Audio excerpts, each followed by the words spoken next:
नमस्कार, मेरे digital platform में एक बार फिर आपका स्वागत है। बैसवारा नामा की श्रृंखला में आज मैं बैसवारा क्षेत्र के अहिहार गांव स्थित सुप्रसिद्ध बालेश्वर मंदिर में मौजूद हूं, जहां मैं आपको मुलाकात कराऊंगा धर्म जगत के एक ऐसे युवा संत से जो न केवल इस सिद्धपीठ के प्रधान पुजारी हैं, बल्कि वो प्रख्यात कथावाचक भी हैं। भगवान भोलेनाथ की अनन्य कृपा उन पर बरसती है। शायद इसी वजह से तमाम तरह की दिव्य शक्तियाँ भी उनके साथ जुड़ी होने की बात आती है। हालांकि वो सब चीज़ों के लिए वो मना करते हैं, ऐतराज़ व्यक्त करते हैं, फिर भी मैं जानता हूँ कि वो मेरी इस धृष्टता के लिए क्षमा भी करेंगे।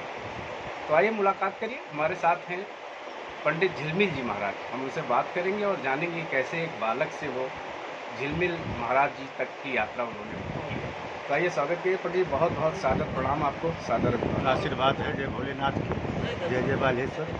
जैसा कि आप सभी लोग जानते हैं, बालेश्वर बाबा का ये प्रसिद्ध प्राचीन मंदिर हम समस्त क्षेत्रवासियों की श्रद्धा एवं आस्था का केंद्र रहा है। जैसा हमें ज्ञात है कि आज से लगभग 500 वर्ष पूर्व इस मूर्ति का प्राकट्य हुआ था। इन्हें स्वयंभू लिंग के नाम से जाना जाता है और लोगों की श्रद्धा आस्था का केंद्र ये बना हुआ है।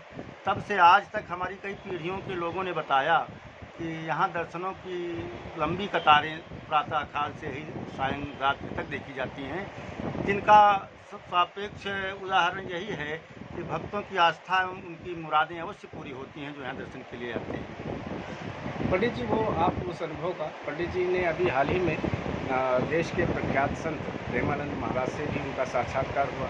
उनका क्या अनुभव रहा है उनके साथ? उस वीडियो जो वायरल हुआ उसको लाखों लोगों ने देखा और पसंद भी किया। तो पंडित जी बताएंगे वो कैसा अनुभव रहा आपका पंडित प्रेमानंद महाराज जी? प्रेमानंद जी महाराज के दर्शन का मुझे ऐसा अनुभव हुआ कि मान लो मैंने स्वयं नारायण के दर्शन कर लिए हूँ, ऐसा मेरी आत्मा को अभिभूत प्राप्त हुई। प्रेमानंद महाराज जी जैसा संत भविष्य में होगा मैं कैसे कहूँ, लेकिन वो अद्भुत संत हैं। उनके दर्शन से बड़ी आत्म शांति मिलती है। और मैंने वहाँ जा कर के देखा कि वृंदावन की उस परिक्रमा मार्ग में लाखों संत उनके प्रातःकाल 2 बजे रात्रि से ही दर्शन के लिए खड़े हो जाते हैं। उनके दर्शन लाभ से अपने को गौरवान्वित अनुभव करते हैं। और मैंने भी वहाँ जा कर के, जैसी वहाँ प्रक्रिया है, एक दिन पहले 6 बजे से 9 बजे तक कूपन का वितरण होता है जो निःशुल्क प्राप्त होता है।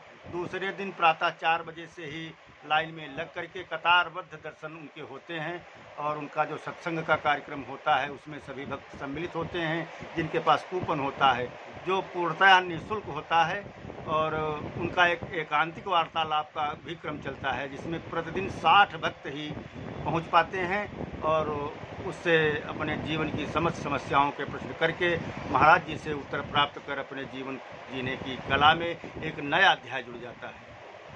तो पंडित जी, आप अब इस क्षेत्र के जो आपके अनुयायी हैं, भक्त हैं, उनके लिए क्या संदेश देना चाहेंगे? सावन भी आ रहा है। हाँ, पवित्र सावन मास प्रारंभ हो रहा है। बड़े सौभाग्य का विषय है कि अब की बार सावन सोमवार से प्रारंभ होकर के और सोमवार को ही समापन होगा।